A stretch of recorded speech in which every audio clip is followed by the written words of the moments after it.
Oke, jadi nama aku Sonia Basil. Sekarang aku pegang 2 brand, Cakology sama Keku.jkt. Nah, Cakology itu fokusnya ke custom cake, kalau Keku itu lebih ke Korean aesthetic.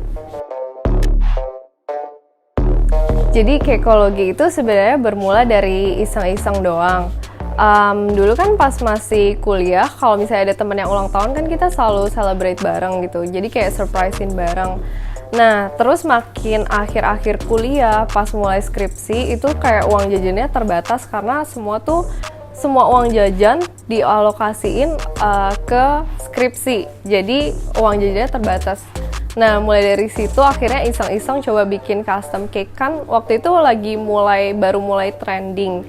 Akhirnya aku coba buat bikin custom cake, terus aku bikin Instagramnya, dan ternyata habis itu surprisingly semua orang pada suka gitu. Nah, yang bikin akhirnya Cakology ini jadi naik karena selama 3 tahun terakhir ini mau public holiday, hari Minggu, terus hari libur, hari besar gitu kayak tahun baru, lebaran, itu kita hampir nggak pernah tutup. Jadi di mana saat bakers lain yang memang udah namanya udah established itu pada tutup, orang mau nggak mau cobain bakers baru, which is waktu itu Cakology gitu.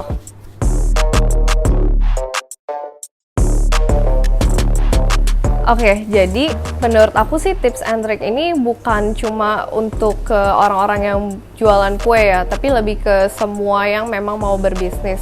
Menurut aku tuh ada 3 hal utama. Yang pertama, ini aku suka banget sama slogannya Tokopedia, mulai aja dulu. Jadi menurut aku, kita itu kalau dalam berbisnis memang ya udah harus mulai aja dulu, karena kalau misalnya kita nggak mulai-mulai, itu hanya kayak mau planning, strategizing, itu kayak lama gitu.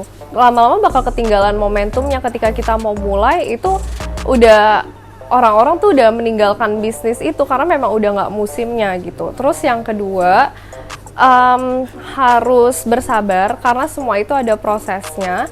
Jadi memang nggak bisa kita baru mulai usaha terus habis itu kita mau berharap udah balik modal. Semua itu ada prosesnya. Jadi yang ketiga, harus terus fokus, karena menurut aku kalau kita nggak fokus, kita tuh bisnisnya nggak bakalan, kalau setengah hati gitu nggak bakalan jalan gitu. Karena menurut aku aja yang udah fokus tiap hari ngejalanin bisnis ini aja tuh masih sering ada kendala-kendala atau kesulitan, apalagi yang kayak cuma setengah-setengah doang gitu.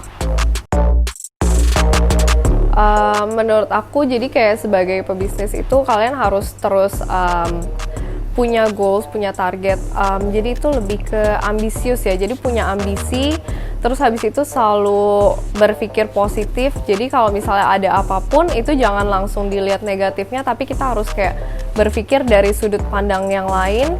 Jadi ketika kita mengambil keputusan itu nggak cuma untuk jangka pendek, bisa buat jangka panjang gitu. Itu yang bikin bisnis kita jadi lebih evergreen.